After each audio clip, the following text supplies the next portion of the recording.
Today's class is shear and moment diagram.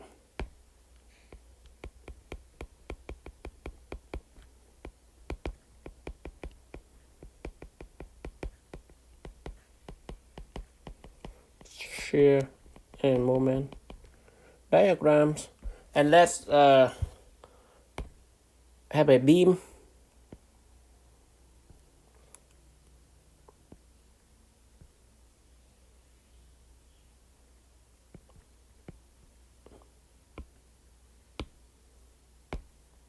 Beam there.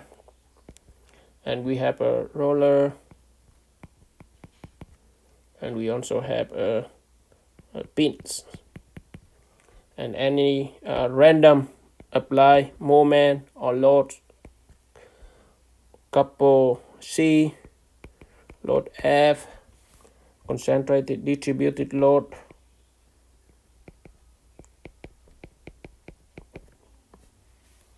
and with that, if we cut that member, so let's call concentrated load in this case W, that we already learned. So if we cut any point on that member, so let's make a cut here, and we'll separate that into two segments. One, you can see in the left, and the other one in the right.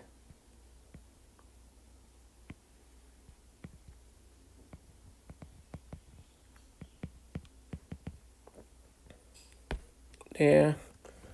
So when we cut, it will expose to, as you already know, internal forces. It will have a shear on this side, and of course on this here the side it will be opposite. And then we also have, for beam, we have moment, bending moment. Okay, so those are the same bending moment and the same V in terms of the magnitude between the left or the side or the right side of the beam. So, and you can see in general, if a beam is cut, it's exposing a transverse cross section as I just showed you, and a resistant vertical shear force V or a resistant moment M must be developed on the cross section in order to maintain equilibrium. So what I mean maintain, because that internal force when you cut it on the left side, it have to be maintained equilibrium with the applied load, in this case the couple, and on the right side it will have a concentrated load F and distributed load W at that point.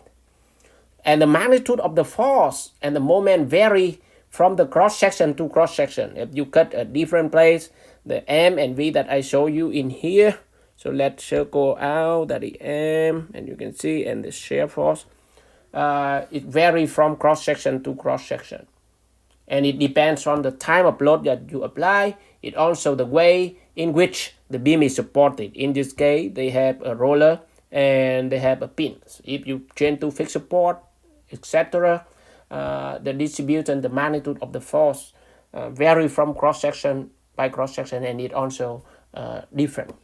So when desired beams, as you exposed earlier, it's necessary to locate where along the length of the beam the cross section develop the greatest, the maximum internal resistant moment and shear. Because we design for the greatest internal resistant moment or shear, that will be the same place for the whole beam, right?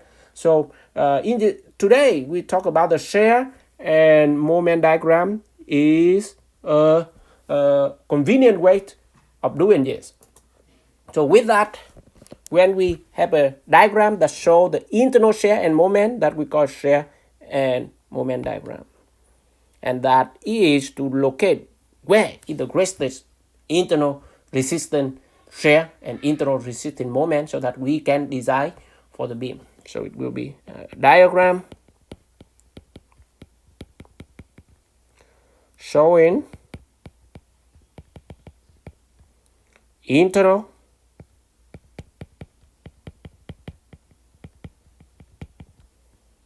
highlight here, internal, not external, right? So shear and moment.